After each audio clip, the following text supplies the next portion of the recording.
कहा गया है किसी प्यासे जगह पर एक प्याऊ लगवा देने से 1000 कुएं बनवाने का उसे पुण्य मिलता है, और अगर एक कुआं बनवा दे तो हजारों यज्ञों के बराबर उसे पुण्य मिलता है। और कोई माँ अगर अच्छे बच्चे का संस्कार बच्चे को जन्म दे देती है तो हजारों यज्ञों के बराबर उसे पुण्य मिलता है। लेकिन आज हम अपने संस्कारों को भूल चुके हैं। परम पूज्य गुरुदेव पंडित श्री राम शर्मा जो है, उनका सपना क्या है? मानव में देवत्व का उदय और धरती पर स्वर्ग का अवतरण। तो स्वर्ग का अवतरण कैसे होगा? कैसे होगा?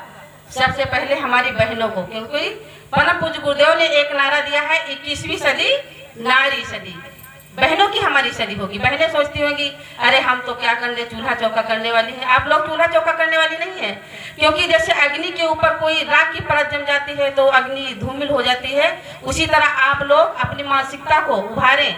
आप कोई साधारण महिला नहीं, क्योंकि कहते हैं आप लोगों के नाम के पीछे क्या लगता है? आगे श्रीमती लगता है। तो श्री का अर्थ होता है श्रेष्ठमती का अर्थ होता है बुद्धि, जिसकी बुद्धि श्रेष्ठ हो उसे हम श्रीमती कहते हैं।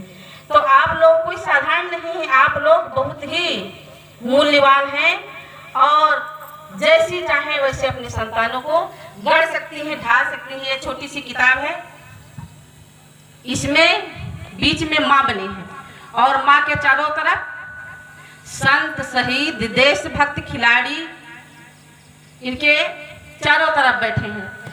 ये क्या संकेत कर रहे हैं कि माँ जो है अपने बच्चे को जैसा चाहे वैसा ढाल सकती है, गढ़ सकती है। ये कोई नई बात नहीं है कि ये कोई नई विधा चली है, नई विधा नहीं चली है।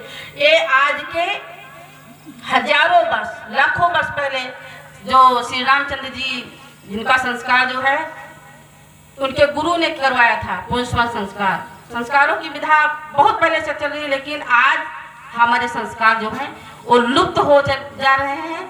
इसी के कारण आज हमारे युवा जो है, युवा हमारे जो भाई बहन हैं, वो आज बिगड़ते हुए चले जा रहे हैं और कहते हैं कि इसमें सरकार की कोई लापरवाही, सरकार की कोई लापरवाही है न कुछ है। जब तक हम अपने बच्चों को संस्कार नहीं सिखाएंगे तब तक कोई भी, कितनी भी शासन कड़ा हो जाए, लेकिन उसमें कोई भी परिवर्तन होने वाला नहीं। इसलिए हमको सबसे पहले अपने बच्चों को संस्कार कब सिखाना चाहिए? संस्कार सबसे जो पहले होता है उसका नाम है पुंसवन संस्कार, और उससे भी पहले एक होता है, उसका क्या नाम है? गर्भाधान संस्कार। वो तो शायद लुप्त ही हो गया है, थोड़ा अटपटा सा भी है। तो परम पूज्य गुरुदेव ने उसके ऊपर विशेष जोर नहीं दिया है, लेकिन कोई भी भाई बहन ऐसे अगर हैं महामानो, देव मानो, वो कर सकते हैं। क्योंकि गर्भाधान संस्कार कौन होता है? आज तो हमारी जो इतनी महत्वपूर्ण संस्कार जो विवाह संस्कार होता है वो 5 मिनट में होता है। तो लोग क्या जाने संस्कारों की विधा? जब अच्छे संस्कार हो तभी तो उसकी विधा जानेंगे हम लोग। तो आज तो धोखे धंधे में कहते हैं, आजकल बच्चे कैसे हो रहे हैं? एक्सीडेंटल बच्चे हो रहे हैं। हो रहे हैं कि नहीं हो रहे हैं? किसी को पता भी नहीं चलता है बच्चे कब आ गए, उसे क्या कहते हैं? एक्सीडेंटल बच्चे कहते हैं। तो गर्भाधान संस्कार जो है पहले जब होते थे तो अपने माता और पिता और गुरु से अनुमति लेने के बाद में ही बच्चों के बारे में सोचते थे। क्या हमारे बच्चे होंगे तो उनको अच्छी हम परवरिश कर सकेंगे, अच्छी पढ़ाई लिखाई कर सकेंगे। ये सब सारी बातें गुरु और अपने माता पिता की आज्ञा लेने के पश्चात ही अपने बच्चों के बारे में सोचते थे।